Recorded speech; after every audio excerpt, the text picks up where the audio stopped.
Hello, welcome to my channel.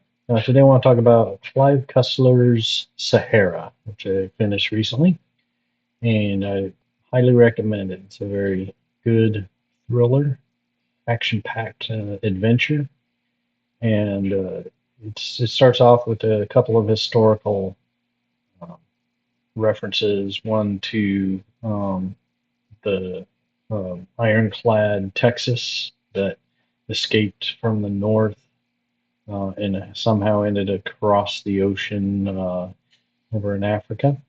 And then another adventurer, Kitty Manick, who was crossing the Sahara in a biplane or I think it's maybe it's a monoplane. Anyway, but it was a single engine aircraft, and she disappeared in the Sahara, somewhere in the Sahara. So both those are kind of the historical prologues.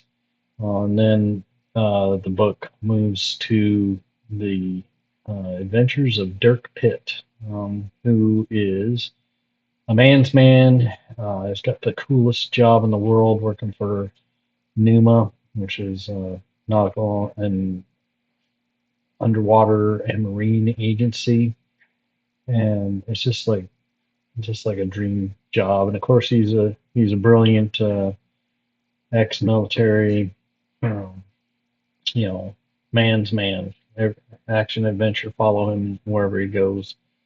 Um, and so he's working on a project in Egypt, studying, trying to find a ancient uh, tomb, or not tomb, but a boat that was sent down the river of one of the kings, richer than Tutankhamun and whatnot. Anyway, so shortly after his success there, he's sent by Admiral Sandecker over to the other side of Africa, where there's a potential global emergency with a red algae that's, if it reaches the ocean, going to spread and cause death and destruction to the entire planet. So they're trying to track down where this this red algae is coming from, why it's suddenly this algae bloom suddenly occurred, and they're sent up the river to Mali, um, and of course that's where he meets Eva Rojas, the brilliant WHO scientist who's just searching for the origins of a deadly disease that happens to be in the same area and could or could not be related to the same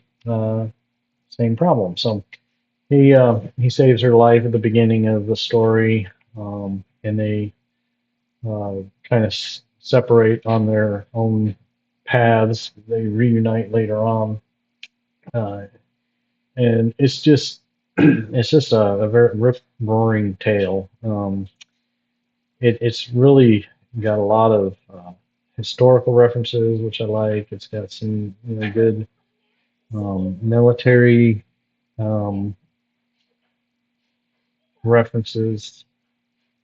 One thing I really like about this book is Al Gordino. His sidekick is he's every bit as capable as Dirk. He's just maybe not as good looking or as smooth with the ladies, but he's a good sidekick. He's not like he's not dumb. And the other scientist that was working on the group is also capable. He's and if you've seen the movie, it's played by, I can't remember his name now. Rainn Wilson.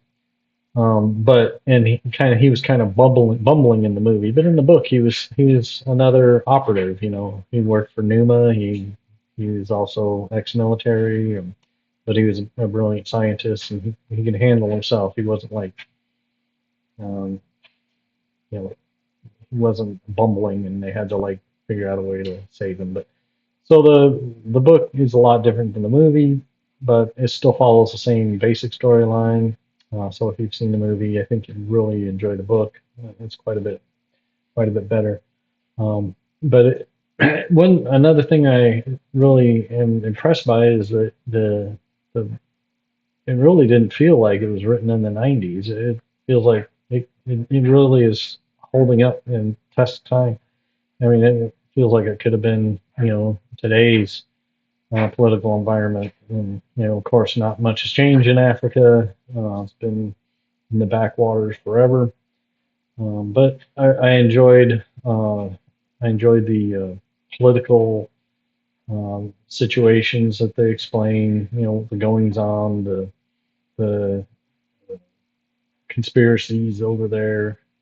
Um, just the various things that were going on at the time. But they still, it seems, kind of like it's still going on today. Warlords and corruption and all that. So that it's kind of interesting. That way, that really held up the test of time. Um, some of the book, I kind of felt like maybe Dirk knows a little too much. Maybe he's a little too brilliant. I mean, I guess that's okay. But he has to like explain things that maybe wouldn't seem very natural. And there are some other instances where there's like people don't talk or say things like that. So here's one example. So the UN president is a female, has had a run-in with Dirk before and kind of owes him a favor.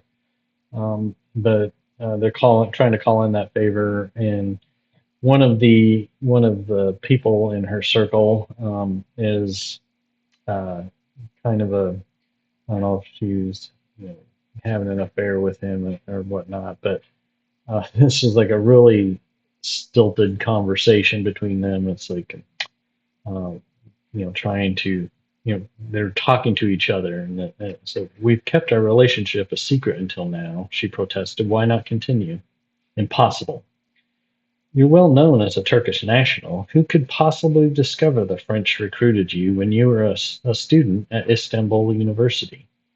If someone digs deep enough, they'll strike secrets.